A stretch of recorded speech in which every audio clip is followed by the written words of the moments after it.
how I explain to myself what I'm doing in this position is that I was just simply incredibly lucky, incredibly fortunate to be at certain places at certain times when they were handing out the good stuff. And so and then I see you in the same way. Someone over here, Fred, said he was looking for the answer to the mystery of life. Well, the weird thing about taking that position is that you can fall into positions where you find it, where you find the answer. And I sort of feel like that's the situation that the deep plant psychedelic community is in. It's a sense of having found the answer, and now the task changes. It's a completely different kind of spiritual universe that you live in after you've found the answer, because the task becomes facing the answer, facing it. You now have it. It's no more about disciplining the passions and all that. No. It's now been handed over. And so what are you going to do with it? And this is, to my mind, in a way, the problem and the challenge that we face globally as a species. You know, if the holy grail of the Western mind was the ability to release energy and form matter and to control nature, then this is now achieved.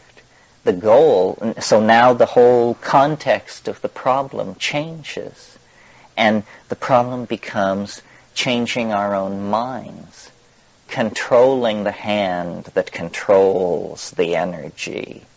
And this is an entirely different kind of problem. It is not to be solved with the analytical knife plunged again and again into the body of nature. That whole approach is seen to be at best passé, at worst bankrupt. So instead, it's about trying to edge up close to nature and feeling as individuals and as a society very peculiar about this. You know, it's like going back to your rape victim and pleading for their forgiveness. And yet, as I've tried to make sense of these psychedelic experiences, first in a general way, saying, you know, what are these molecules for? Or is that a proper question to ask? What are they doing for the plant? What are they doing for me?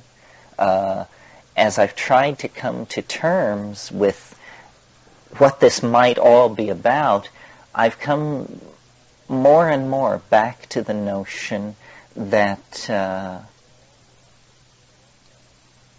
it all lies in the plants, that our peculiar restlessness, which in modern circumstances has evolved into a rapacious appetite for addictive substances of all sorts, our peculiar inappropriateness in all contexts. So we are not quite simply complex mammals. We are certainly not angels, and we just seem to occupy a very uncomfortable place in the hierarchy of creation.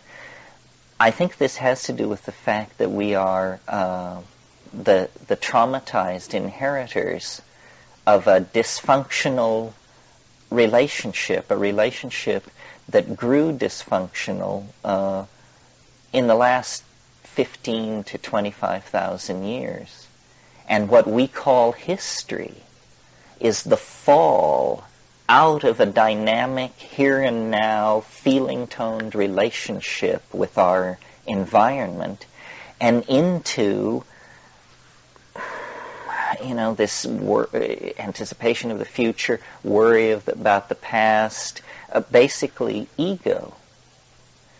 And I recently spoke in New York, and New York is a very nuts and bolts kind of town.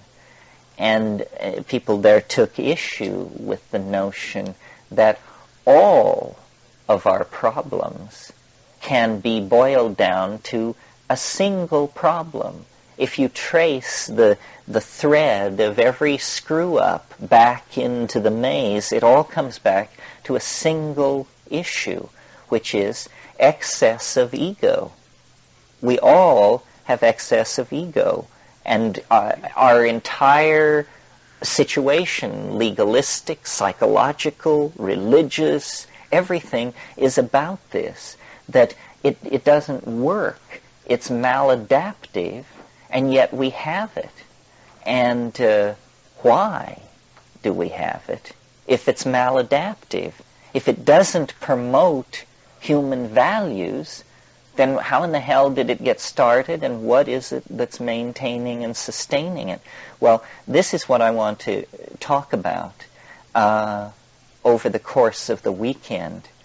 When I pushed the analysis of what the psychedelic experience meant to the limits, I was surprised to discover that it left the domain of my personal relationship to the mystery.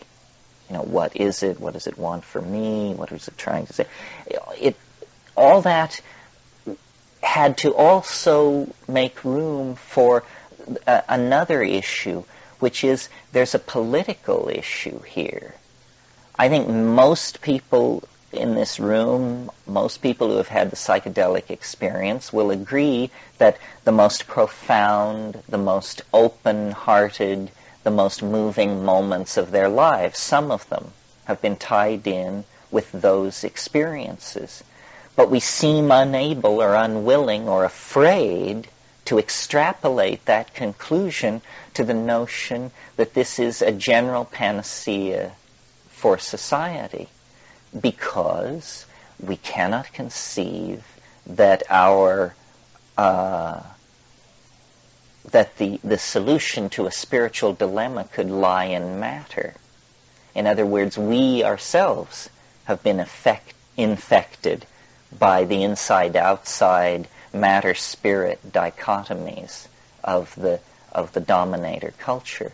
But the notion that man, notice the gender thrust here, the notion that man could somehow bootstrap himself to Godhead without reference to nature seems to me highly peculiar, and simply nothing more than an expression of hubris, pride, a belief, that we can do it our way and alone. The shelf life is short on all of these issues because the planet is in a state of terminal crisis.